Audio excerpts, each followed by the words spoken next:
Okay, hi everybody. I am so happy we are here together and another opportunity to connect and also to learn more about the seder. So this book actually is written by Dr. and Rabbi Twersky, Avraham Twersky, and I've been reading it for months. I got it a couple of months ago, and then I said, okay, I have to reread it. And when I reread it, it was like, this is amazing. I love this to share today with you. And so we're going to start with the actual plate of the seder. I mean, the things that we do, the actual seder itself, the order. And then we'll see how much time we have for more, and maybe even some of you from last week, and some of you in this year. What we covered last week was that we have enough spiritual power within our capacity to search out our chametz. That's why we were looking on the day before Pesach for the 10 crumbs or bread pieces that are wrapped up in foil because we want nothing to do with it. We don't want to get close to it. We do the part of searching, and the next day when we're burning it, it gets burnt from Hashem's light and His strength and His blessings. So we don't have to feel so overwhelmed as we are. We just need to do our part to search, and God does the rest. And we're going to look here at the order. We know Kadesh, Urchas, Karpas, Yachas, Magid, Rachsa, Mokti, Masha, Mar, Korach, Shulchan, Orach, Safun, Barak, Halom, Nirta. So we're going to start off with Kadesh, and Rabbi Twersky actually says that,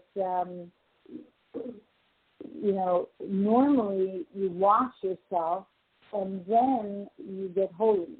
But on the Seder and the whole Pesach, the reverse order, just like it happened in Israel. In the time when they were going to Israel, they got an extremely high, powerful energy of for them to be able to just leave Mitzrayim. They didn't go through really much ritual. They just got this holiness, and they were able to then reach to an even higher level. So normally you would say, go to the mikvah, wash up, do what you have to do, cleanse yourself, and then you are holy. But so already in the Seder, we're seeing, we're holy. That's it. We're first doing Kadesh. And many people would think, I didn't do so much. I didn't search so much. I haven't done my internal work. What can I expect? You can expect a lot, even if you don't do so much, because it's the holy energy coming, and God is sanctifying us, period. Now comes the next step, Urchas, which is the washing of the hands. And here we're not actually saying a blessing, showing us that even though we are doing the ritual and we don't feel so qualified and we don't feel like we can attain a very high level, we're washing our hands and as if we're doing the motions, and God willing, as we get along down the road, it'll become more real. It'll become more a part of us. It'll feel genuine. Just do it, basically. And, you got the blessing of being holy from God, and now move forward and wash up, even though you're not saying the blessing. You're not deceiving yourself. Even as Dr. Twersky says, in modern psychology and what's out there in the world today, just do it is the new attitude. Just acquire and, force yourself, even if it doesn't feel genuine, and eventually it becomes you. And then later you can maybe understand why you were selfish, why you were needy, because your childhood, because your traumas. Later you can investigate. You don't have to get to the core investigation of where it all started from. Just get in a habit of practice and doing. And that will be the cure, or that will be your solution. And the next thing we do is karpas. And we have many reasons for dipping this. Dipping represents from the word litbol, which means to dip, is the word bitul, which is self-nullification. The whole idea of the matzah and being, without arrogance and like getting to that place of just, humbleness. And what the metaphor or the symbolism of this karpas is that up till now, the vegetable had been underground. And again, so it's that hiddenness and humbleness. So he also mentions that this is also part of our faith, that even though while we're going through something and we know there is salvation around the corner, or even as the thing is happening, but the symbolism of this vegetable being underground also reminds us that even though you can't see the seed, something is happening and it's about to blossom. So even though it doesn't seem like you're going to get a miracle right now, there is something happening right now. And soon, with your faith and with your trust, it will bloom forward and you will see. Yes. Yes. So the next part of the ritual is yachas, the breaking of the matzah. And we know that matzah has a dual symbolism. It's also, as we said earlier, the subservience and lowliness of enslavement. But again, it's also the bread of faith, and it's the hope for the future of what's going to be very soon. And what we do is that we end up actually hiding this matzah when we break the 2.5, and it's the larger piece that we're hiding. And this also is symbolic of the same theme. Our salvation is hidden, because matzah equals salvation, and that too will help us remind us that, okay, you come. It's hidden. I don't see right now how I'm going to get out of this mess, but I know it's coming. And we can lean on it, as it were, because that's why we're putting the half of the matzah in the pillow, and we're leaning on the pillow. The symbolic of this, I can lean on the hidden salvation that I don't see right now. I mean, I keep going back and forth with Queen Esther. I know we're like going forward to Pesach, but her salvation took 10 years in that horrific position of Queen of Persia. 10 years, but then it came at the right time. For whatever reason, that was the right time. So we're trying to progress in order of the seder from, I don't really believe in myself, I don't know if I really can get to such a level, okay, maybe I'm going to act as if, and getting to a level of being able to not just have serenity within the struggle, because you're thinking, okay, down the road there will be a solution, but literally reaching a level of such trust that it'll actualize the actual salvation. Mm-hmm. So it's a matter of like, the more you have faith, the more you have trust, it becomes literally the key to open the door for the salvation to come. Yes, right, and then right. I wonder if that's I might have to bring the Holocaust held on. I imagine. I can't believe it. Yeah, I just can imagine. You know, this part, that's for faith. Right. I think put it the other way, a scientific way, when you walk across the floor, you don't think that the floor is going to cave in. Mm-hmm. But the floor is actually made of molecules. The molecular structure has a lot of space in it. And, think about it that way. You just think about, I'm going ahead, I'm going to walk on the floor. I'm not going to be concerned about the molecular structure and the spaces between the molecules. Right. So, you're not really thinking at all then.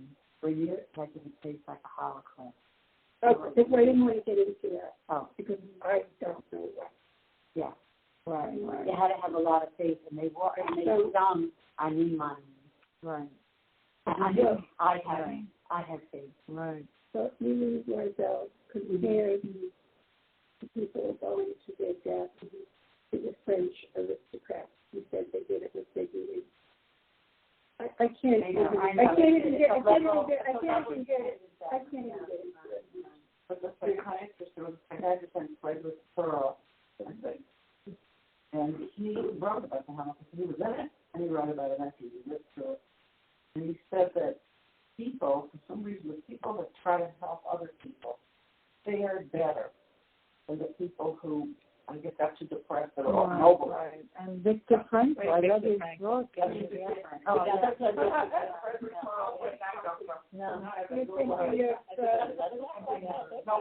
Yeah, I just recently reread that book, and it's amazing. By the way, next Sunday, April 23rd. No, I mean not next Sunday, but in 2 Sundays, there's going to be a person who was a Holocaust survivor speak on Holocaust Remembrance Day at Yom HaShoah Day at Great Neck Synagogue. Oh, great. And he's going to give his whole account, and he's been speaking around the country and everywhere about his own account. And he's the last, one of the last. Wow. We'll maybe get a text everyone. That'd be amazing. I happened to have been at Bar Mitzvah past Sunday, a Saturday, and they had, the Great Neck Shabbat announcements there, and I saw in their flyer. Wow. That's amazing. And I think Robert Camp.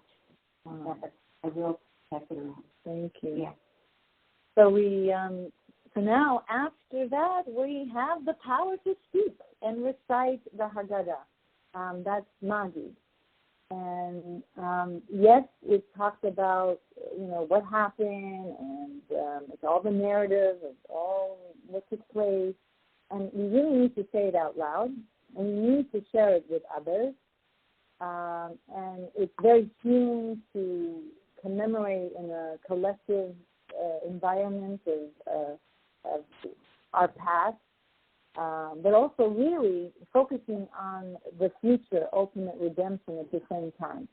The Rebbe from Lubavitch, as we mentioned last week, said nowadays the Pesach seder is about practicing what it's going to be like in the future.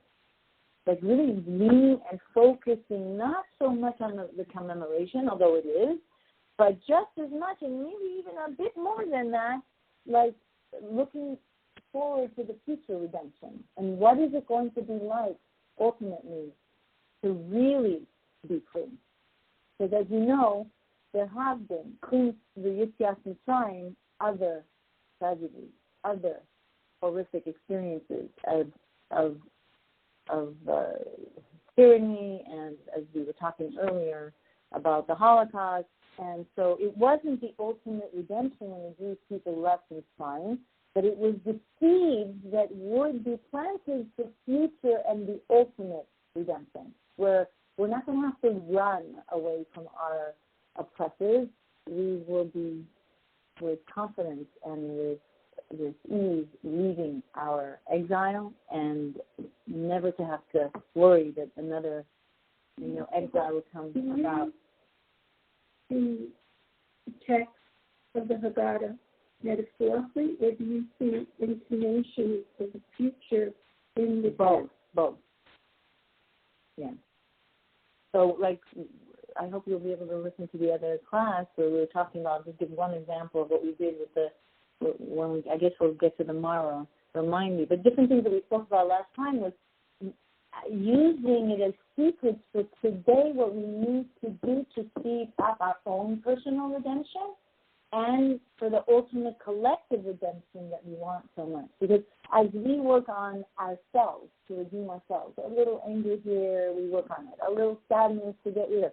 And the more we redeem ourselves from these 10 negative promises within us, because that's what we were searching, and that's what we're going to do this year before we have the seder, then it empowers the whole world to be able to eradicate and move away from their negativity.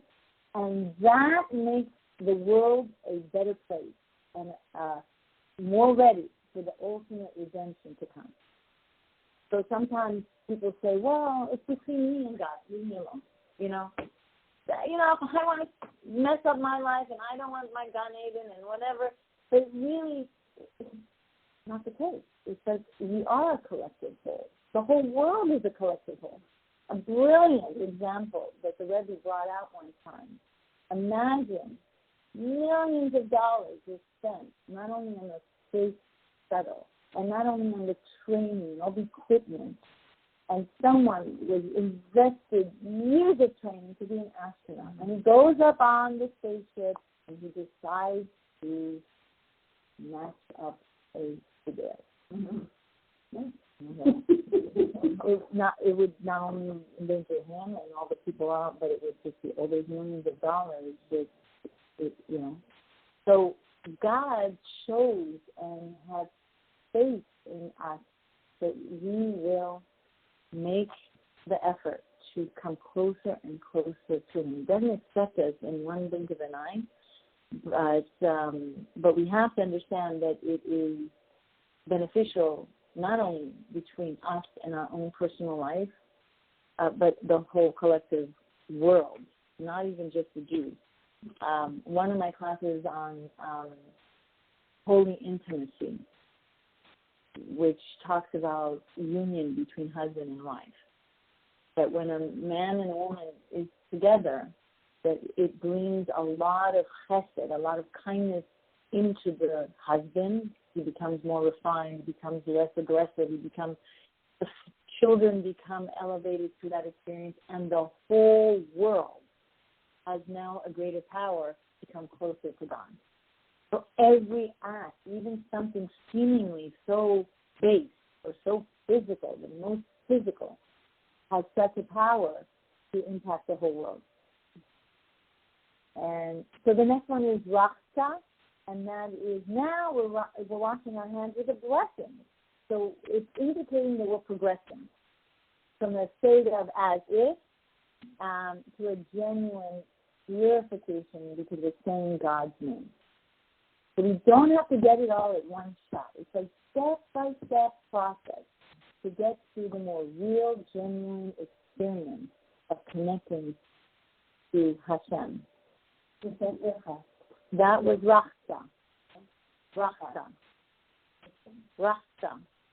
The earlier one was Urchat, and that was when we do the washing of the hands without the blessing. And by the way, you may not know why we do 6 times. You do 1, 2, 3, and 1, 2, 3. Mm-hmm. So the one time we're doing it is to get rid of the impurity of the hands. The second time is to get the water that touched the impurity out. Because you have leftover water that is connected to the impurity. The third one is now you're pure. Now you can put pure water on your pure hands. So we're getting there. Now the next one is Motzi Masa. And just as we know, all food ingested becomes part of our flesh, part of our skin, part of our vessels and organs. This level of godliness that we're ingesting in the matzah, we have to have this kavana that is literally becoming a very part of every fiber of our being. So if we need healing, if we need mental clarity, if we need anything that we need, we can have a focus while eating it. And then this physical object literally gets elevated and all the sparks of holiness get renewed. So if you think about the way you eat, the preparation, before literally ingesting that food, and the characteristic of that food becomes your flesh. So if it's a type of food that's purely indulgent, and there's no need for that food, you might need some of it because you're so starving, and you might have a holy intention. But let's say you ate and you have no appetite, and it's not like you need the energy from that food. So we can try our best to focus our attention that the actual intention of what we're doing with this food is literally becoming our heart and our mind. So when we're eating the matzah, we can have an intention, an overall intention that's throughout the year. I want to be able to maximize the holy energy of what I'm eating so that it becomes completely converted into holiness in my body. Because the extra that is not used up to pray, not used up to learn, not used up to do acts of kindness, then becomes extra. And that extra then lacks that wholesome, holy energy. So we can have that in mind when we're eating the matzah. Okay, so then Marar Korach. This actually, is the bitterness that is eaten with something. We know that the bitterness is very strong when it's taken by itself. But when we're comforting it with the matzah, then the bitterness is then decreased. So the matzah represents faith. You have something happening in your life. And it's very easy and very normal and very natural to have an anxious, maybe even bitter, negative experience. So as you're putting the two together and eating it, have in mind the next time a bitter experience happens to you, have a kavanah that you're going to lay it with faith. That for whatever reason, the experience needs to happen. I have been seeing so many unbelievable, harsh things happen to people, even in the past 2 weeks. But I have seen in a very short period of time how that bitterness completely transformed them. That nothing, 30, 40 years of certain things, that nothing but for them going through that bitter experience. The maror. But without the matzah, it could be lost, the bitter experience. You have to have faith. I had to go through this, and there is a reason. And I'm about to see why. It's going to be clear to me. I'm not going to let this bitterness just fly by, and I just had a bitter experience for nothing.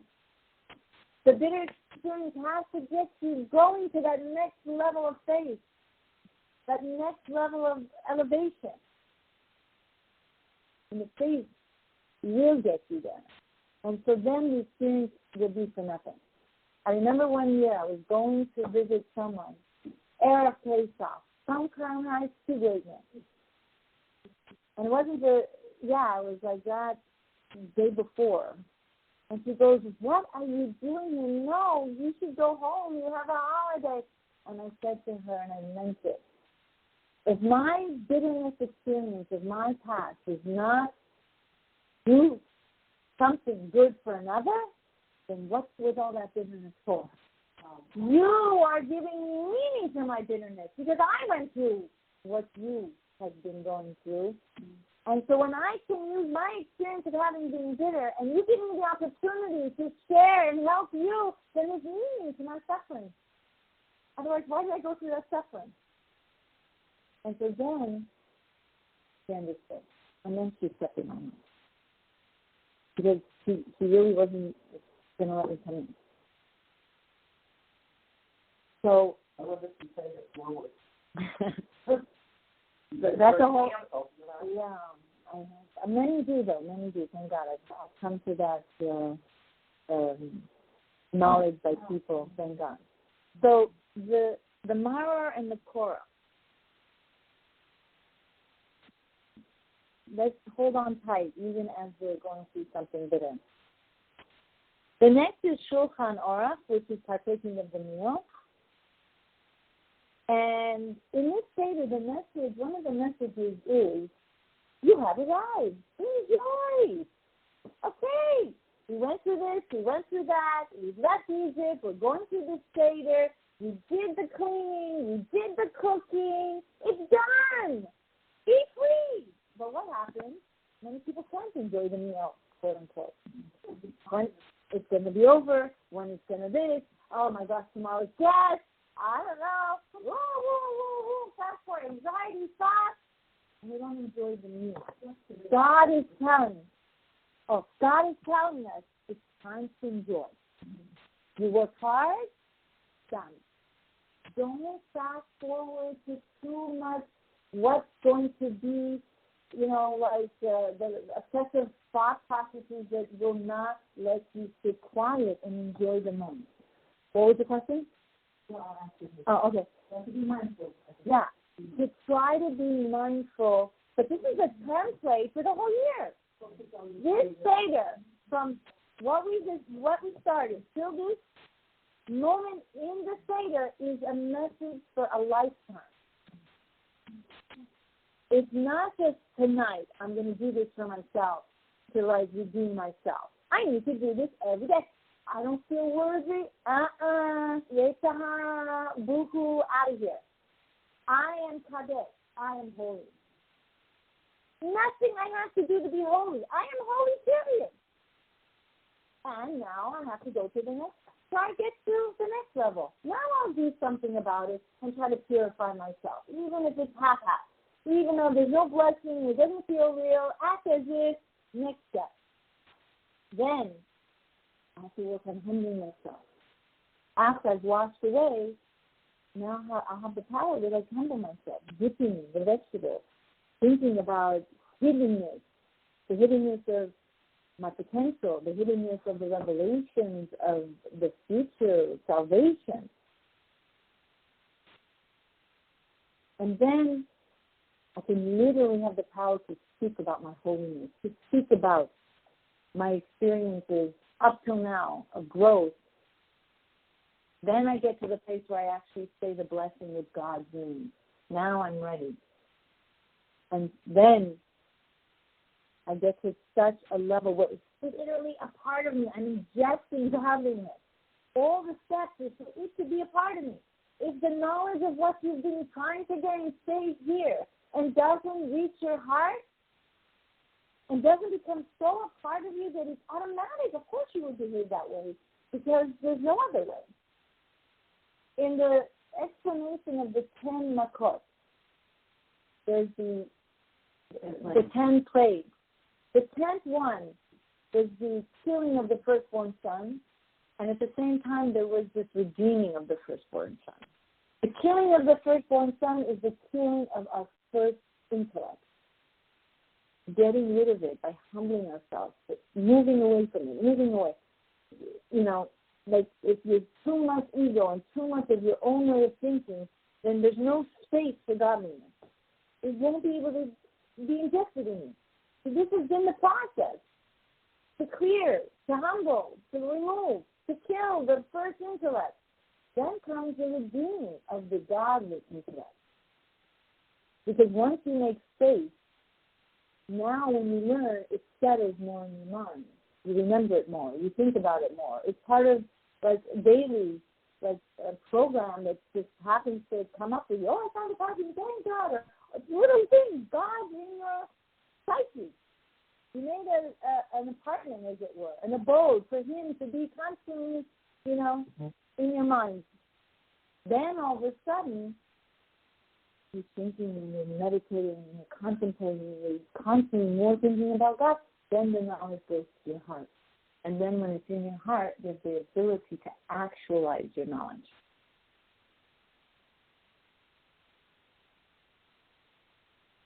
And then you can sit at the seder and be at peace, because your mind is letting you be settled to enjoy the moment, to experience the now. Because the mind that is not redeemed, going. And you're like, what is this 24/7 toxic roommate in my head? Let me be at peace. My husband just took me out to dinner. Why am I calling?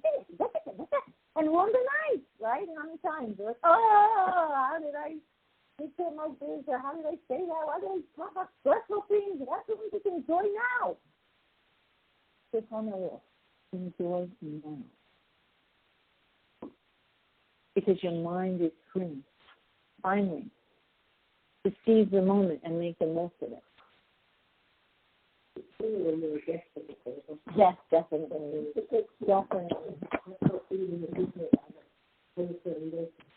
Right. Which brings me to like the exertion and the struggle of accomplishing something ends up being worthy of having it got done.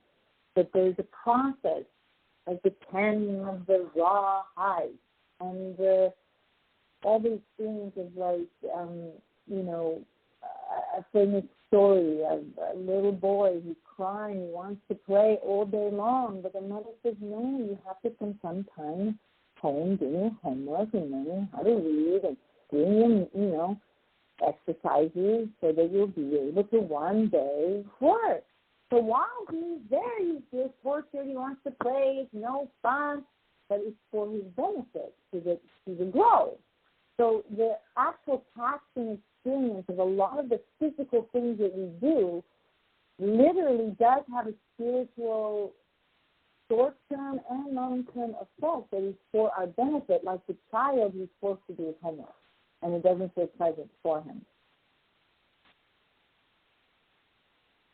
So we're trying to reach a level of not only that life can be tolerated, but life can be enjoyed. And the Shulchan Aruch is the message for us.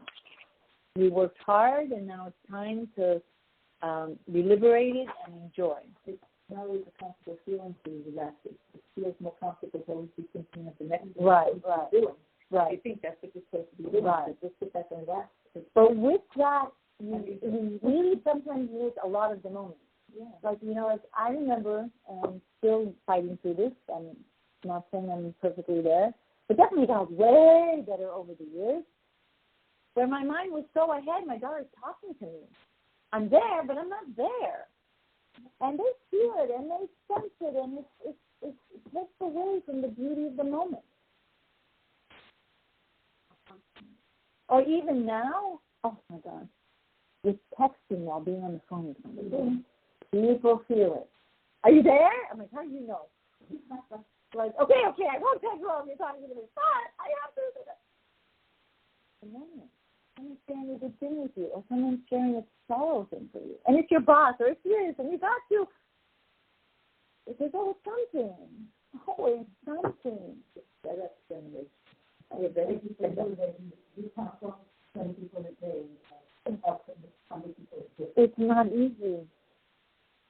Well, it's psychological work, but it's called implicit story and desire. Yeah. People get in the car and they're going to have a parking spot. Right. Before they even drive, they're never going to get a parking spot, so they're already sharing it. Right. Some of it is ego-based, and you have to investigate what is ego-based. Let me think. I told this story many times over, but most of you, both, I said more and more new students. But I went to the dentist. I had a way horrific root canal at the time. 5 canals I went through. This is many years ago, maybe 10. Oh God! And it was Erev some Chag. It might have been Pesach. Like literally a week before, 2 days before a holiday, and it was a time when he was just like, oh, you're so calm, you're so this. And why? Most of the religious women here, they can't wait till the holiday's over, and they're a mess, and they're this and they're that. And I was like, oh, thank you, you know everything. Okay, what? I said, well, I guess I learned over the years, they probably are younger, maybe in their early 20s, 30s. I remember those days. Everything had to be right, and I worried if there's not enough this, not enough that. It was always like, and over the years, as you get more self-confident, and so what if it's not perfect, and so what if they come, and it's whatever, like as you get older, if you really work on it, and you really work on that it's not ego-based. Your living is to have the perfect seder, or so you don't look bad, or whatever. So we have to investigate where is this nervousness an ego-based issue. But is it because I didn't want to look good in my family's eyes or my guest's eyes, or am I trying to outsmart or outdo Joe Schmo's, house and his say? I don't know. There's always a possibility that if you would investigate, and there is some level of ego and wanting to feel good and look good, that if you would eradicate that part of it, there would be definitely a lot less anxiety. Yes, many years ago. Ego. Yeah. Right.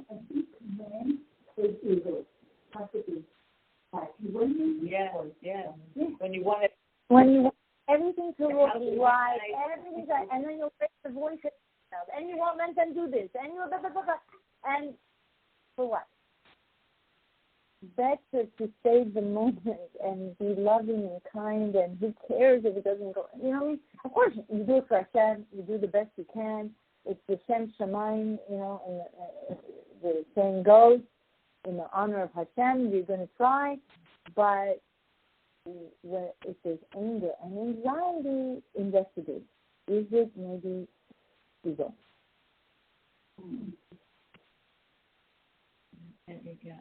Anxiety and what?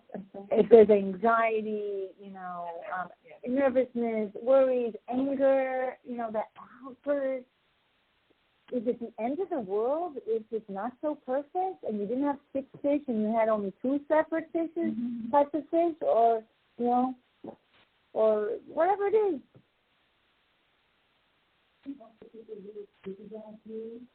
True, but when you have self-confidence, right. So when you have your own self-love and self-respect and don't care about what people say, you will care L'Shem Shamayim. So you try your best, and if it didn't happen, and it wasn't perfect, God knows the truth. He knows you tried. He knows the circumstances of why you didn't succeed like you wanted to. Maybe you had a virus before, maybe you had all of a sudden banking issues and this issue. Yes, tons. Oh, there's people who do say things, yeah. Right, no, people can be, yeah. Oh, okay. Right. They can compare, like, what was in someplace else and yours is not as good. Yeah, it's happy. Yeah. They're naked. Sometimes it's honestly, I'm sorry, stupidity.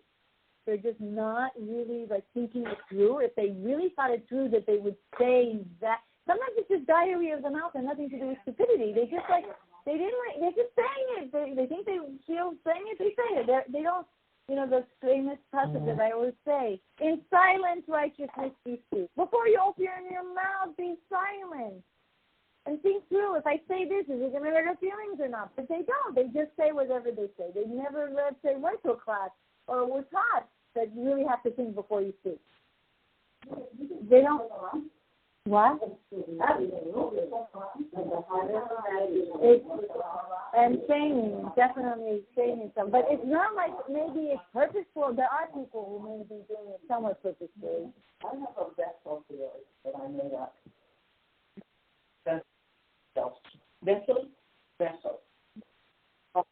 Okay. One could be ceramic, one could be silver, one could be earthenware, one could be glass. You never know what's inside the vessel. So the most beautiful vessel you fill, it could be sludgy. Right. The most plain vessel, it could be spring water. And so these are people, you find out. exactly who they are. Right. They present themselves, and you say, maybe I end up spending time in other people.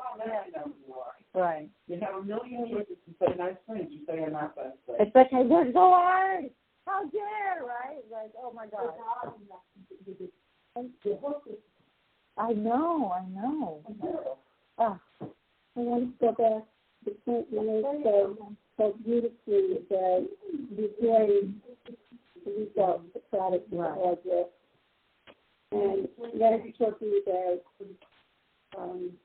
don't let your ego get involved in perfectionism and everything.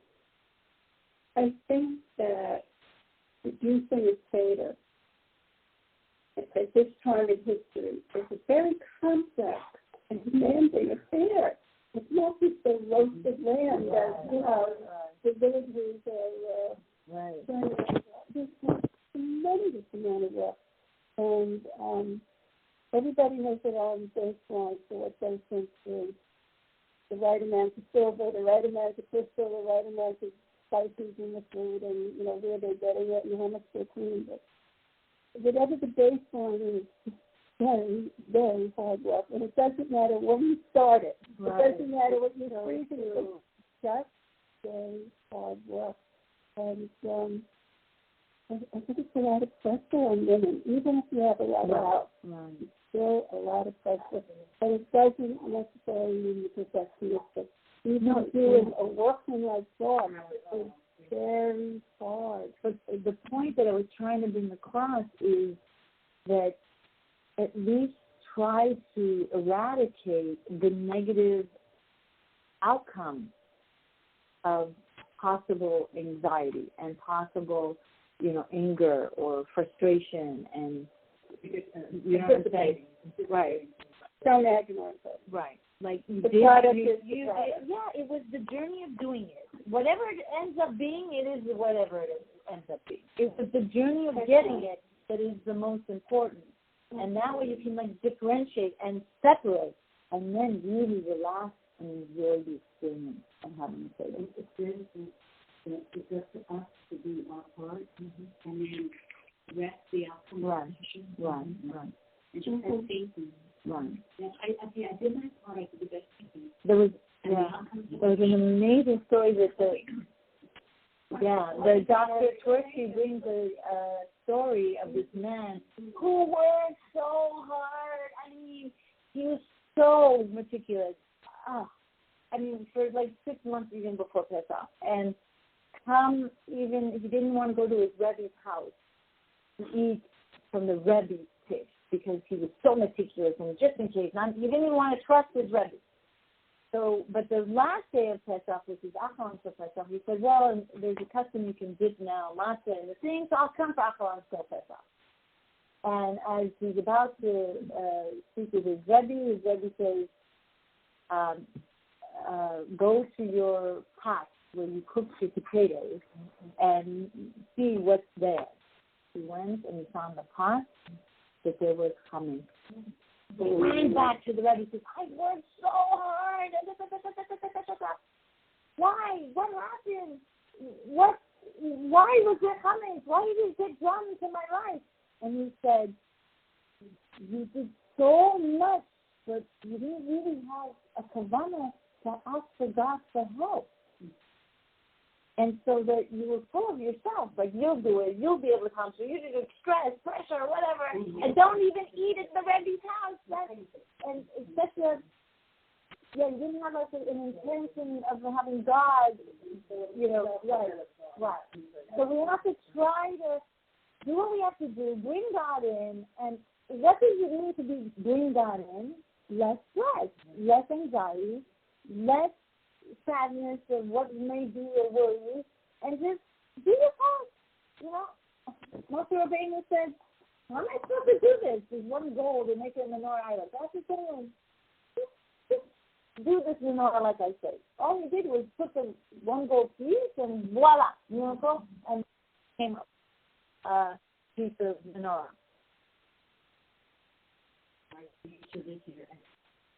We should make Shabbos, and we always looked at it Academy of Shabbos, because she was when I took us around And she always liked when she cooked for Shabbos, she said, the closed Shabbos food. But this is what you do in honor of Shabbos. She makes it. And whoever, her intention is that it should be tomorrow. And whoever it turns out. Right. I said, why do you go to such and such store for the fruit? It's not that great there. I always say the closed Shabbos sodas. And it always turns out to be the sweetest. Baruch Hashem. So, yeah. I say something like this, also. You go to spend so much money on the supermarket and take the space money. But then you take it to Shabbat holidays. Yeah, the money comes. Yeah, something exactly. That's big deal with that. You don't take it off on the same money. Wow. Yes, definitely. So let's go to Tzafon, eating the hidden matzah. All your trust and all your faith, right now, we eat the hidden matzah. It's coming out. That's the salvation finally coming out of the hiddenness, out of the concealment. Because the bread of deliverance was concealed up to this point of the seder. Now that you went through all the seder, all the steps, step by step by step by step, voila, you're going to get to the redemption. You're going to see it uncovered. And it will be overtly manifest. This faith and this trust that you had will mature into freedom and spirituality. Now, what is freedom, literally? In Hebrew, it's the word ge'ulah. And also already says in Tanya, freedom is that you're able to be free to use the gifts that God gave you. Anxiety, anger, sadness, all those things trap you, engulf you, even can drown you. And then you have no access. You are not free to use what He gave you. What is really the gift that God gave you?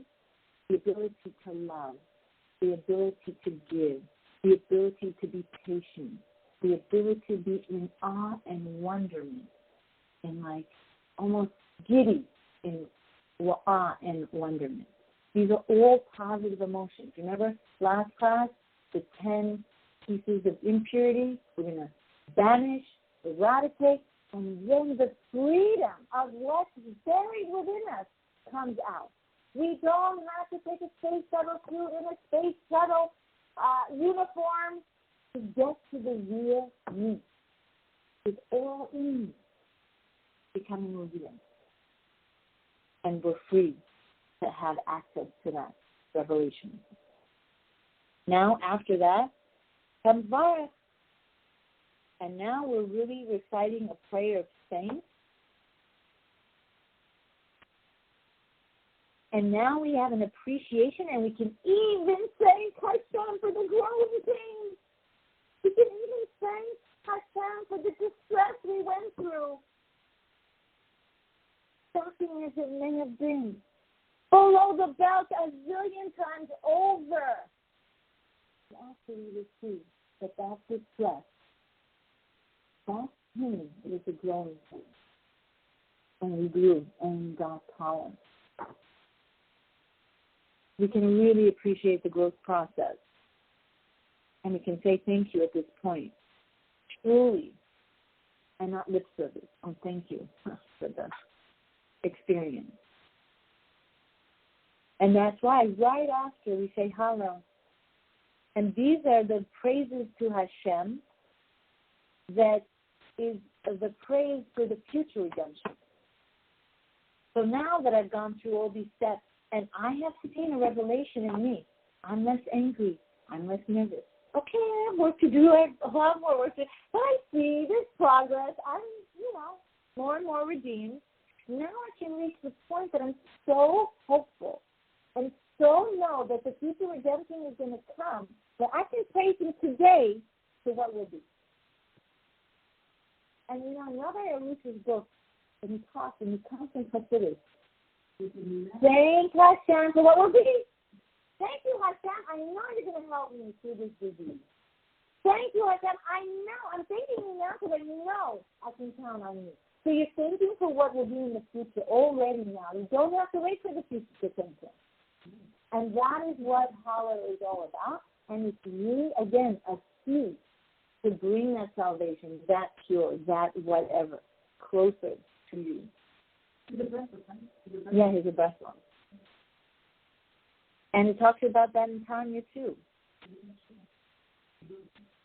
Tanya is the first book of the Chabad dynasty from the Alter Rebbe. He was the first Chabad Rebbe. And he, 5 volumes, which we've been studying for many years together here. Yeah. What is in between that? You were saying not to dwell on the future, you will get better. Right. What if somebody won't get better? So you have the opportunity to thank Hashem also that whatever you decide, I trust that you know what's going to be. But you could have things that it will be good. Now, your definition of what will be good. Like, for instance, there was a story of a man that was all of a sudden, his business was really going well. All of a sudden, competitor right across the street, and he did end up having to go out of business. He ended up having to move. You look at his life, and what to do with it? It's okay. Divine providence had it that you lost your business. I wrote to someplace else. There's a reason. And he was suffering, and it wasn't easy. Soon after, he met a neighbor, an elderly woman who was lonely, and I began to help her, and the whole family helped her. And then, like months later, she passed away, and her whole $1 million fortune went to him. So now he doesn't have to work anymore. So it seemed like it was horrific to lose his business like that after so many years of working so hard. And so Rabbi Ruth was saying this story happened.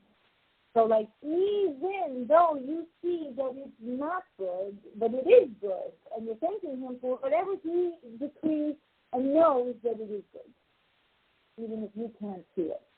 But you can change your destiny by doing that. Why? The whole idea of prayer, you pray, and you're like, if I knew a person needed surgery to be saved, would I beg the doctor not to do the surgery? Why am I begging Hashem, please, please, please? I don't want this suffering. I don't want this. You would look at a mother begging the doctor, she needs surgery, otherwise that's it, it's done. What are you doing begging the doctor not to do the surgery? I'm not in a situation like that. When we beg Hashem, it's not like we're changing God's mind. Okay, I'll give you. It's you're changing. When you humble yourself and beg or know and turn to Hashem, it's only you that is bringing me my mazal. You change. You're not the same person. Now you don't need the distress. You don't need the experience to elevate you and change because you change yourself through the process of humbling yourself and requesting. So in this process of saying thank you, Hashem, whatever might have been a decree could be changed because you're so much in faith with God. You've changed. You show that you don't crumble when not good things are happening around you. And then you don't need the experience to bring out that deep essence of your soul. Kind of like when you squeeze a towel, then the water comes out. So life experiences squeezes the kick out of us for inner essence to come out. But we don't have to wait for life experiences to get our kishka out. We can squeeze ourselves. We can humble ourselves. We can talk faith. We can work on ourselves to be a better model, as it were. And that way, our mazal changes. But it's very hard. Very, very hard to squeeze the kishka out of yourself until you are sometimes, but when I learned, it's from Rebbe Rashab, that either you will be tested by experiences to squeeze it up, or you know what? You don't have to wait till God tests you and gives everything. Do it yourself. Spend time praying every day. Spend time giving a little more charity. Squeeze it. It's not so easy for you. You have bills in every which way, but you do that. You humble yourself towards God's will, and then you have less of God using you to get the best out of it. And please God. Mm-hmm. So now Mirza is the last part, and oh gosh, I need 3 more. I have to do this. Yeah. So Mirza is whoever has completed the order of the seder finds favor in the eyes of Hashem. So now that you reach the level of such faith that you can even thank Him for the future of what you didn't even get yet. Thank you. You don't have to go through 2nd grade, 3rd grade. You don't have to go to college. You are PhD, done. Like, oh, wow. And you leap, and you leap, and you leap. And that's what Passover about.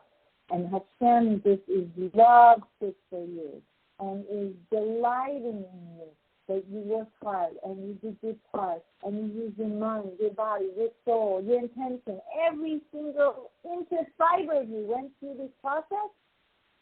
Hopefully as a template in your brain for every day's journey. Even just for them. He loves you. And delights in you. Miriam, when you say you're just squeezing yourself, get your inner soul out there and be who you are without nature. You say work on prayer, work on tzedakah, work on kindness, learning, anything that's not easy for you. Mm-hmm.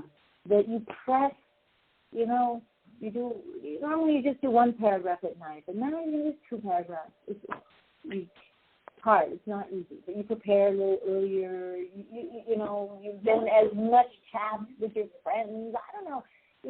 Something that you nullify your will and nullify what's on your agenda and put God's agenda a little before. Or mitzvah that's not so easy for you. Yeah.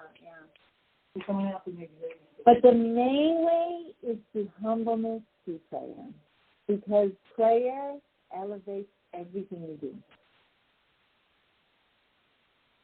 Remember we had a class where prayer is a ladder, and all Torah and mitzvahs, all your learning is presented and elevated to Hashem. So the seeds are planted in your mind and your heart. So it will refine you. Remember the class on digging wells? Yitzchak digging wells.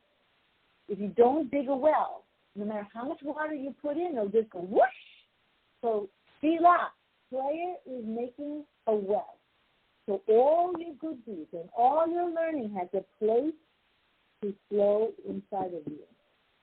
And so that it becomes yours and it just doesn't get scattered and wasted. Mm-hmm. You mean Javin, like every day. Javin every day. Yes. And what more about Javin? The meditation, the really like trying to understand the words, trying to understand why are you praying, like all the prayer classes that we have. We have many on TorahAnytime.com to catch up. And Tefillah brings all your Torah and mitzvahs, all your chesed, all your tzedakah up to Shemayim. The Alter Rebbe says it's in Tanya, to be planted as seeds in your mind and in your heart, to then rectify and elevate your whole being. Tefillah, pray. Tefillah. Now, if you want, after the holiday, we're going to do the Spira class, but maybe you'll surprise me and say during the holiday, of course, not on the actual like Shabbat holiday, maybe Chol Hamoed or whatever. There's many other Pesach classes you can listen to, as well as the Spira classes. I gave you the stickers last week. We will cover it in this class again, because we haven't done it in a long time. We'll be coming. Some days I put in military, some people have These are some of the classes that you can go on a phone line and also on Torah Anytime, whoever is Yeah, no, it's a one thing. Okay. They got it last week, I think. Oh, yeah, we did. And there's some mindful eating that I put together, whoever didn't get it last time. And then next time I'll bring the stickers. They don't want me to pass this in. No, they got it last time. Okay, thank you. Okay, so let's focus on being free to use. Oh, better. Yeah, yeah. Miriam, you want to do that with this? Yeah, if she didn't get one. Yeah. That might have been the last one. Thank you. Oh, I have more stickers. Yay! Well, here, which one is better? Thank you. I'm going to give it back to you. Do you want to have it? This is a sticker you can put in the. No, I got more. Who wanted another one of these? This is the specific meditation of the specific portions of the Tefillah. No, I have one. No, second one. If you can pass that down. Miriam, what's your email address? My name, Miriam Yerushalmi, 18@gmail.com, and it's on here. There's 200 classes on here and more. Oh, this is the 182, but we got to 200 or something. Just go to TorahAnytime.com. Yeah, TorahAnytime.com is also there on video. TorahAnytime.com.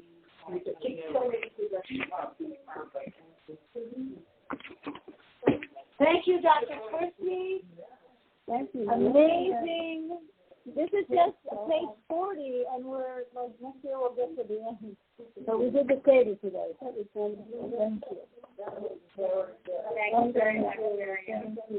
All right, so we'll just take a few moments to meditate here. I want to be free to use the gifts that God gave me. That's my focus today.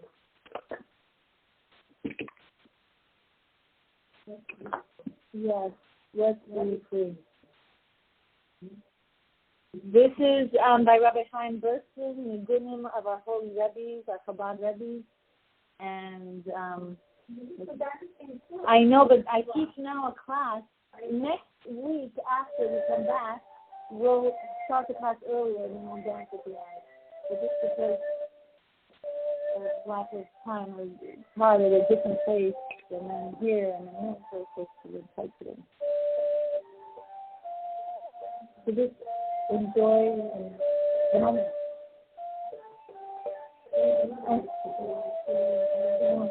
We'll take a break here, like as if we're at the Shulchan. But yeah, I end up teaching in Pesach. Yeah. So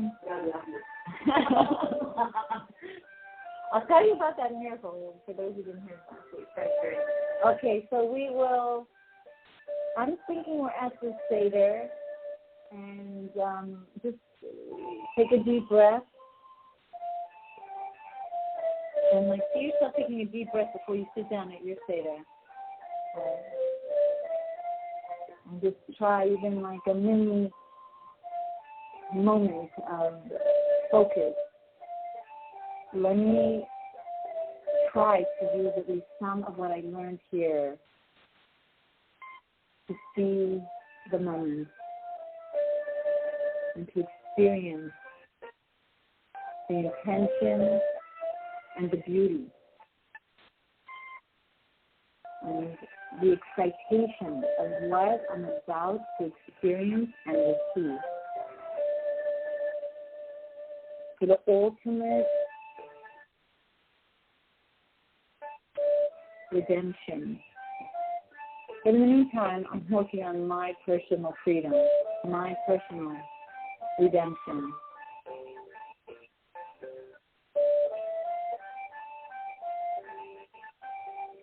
I want to be free to love, to share, free to be happy. See an image of yourself with like chains and like a slave, but now like the chains are breaking free. You are just feeling very,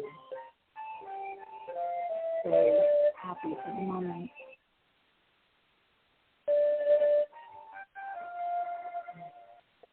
Focus on one particular issue that you want to be free, to manifest in your life.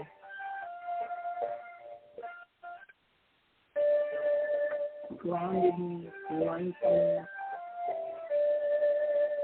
enjoying the moment.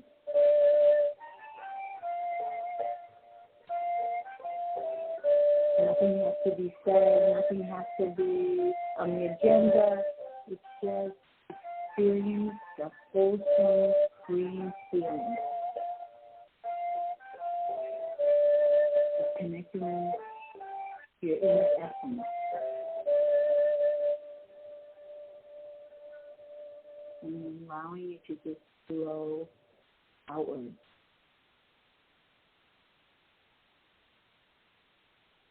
And see it now as you're engaged in the serving, the communication with the family members, with ease, with softness, and jealous, with tone. And it's affecting the whole environment all around you.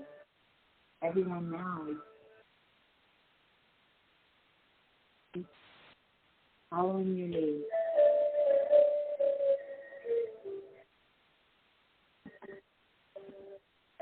And then look how much power you just had. Wow. It's an amazing feeling. You feel like a magician. And this is no trick. It's real. And so you say a little prayer, and please help me literally have this experience on the seder night, and every night, and every day. This is my goal, to be free, to be new, and use the gifts that God gave me.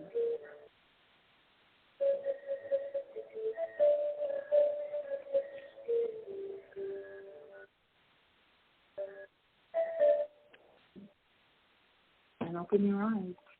That's it.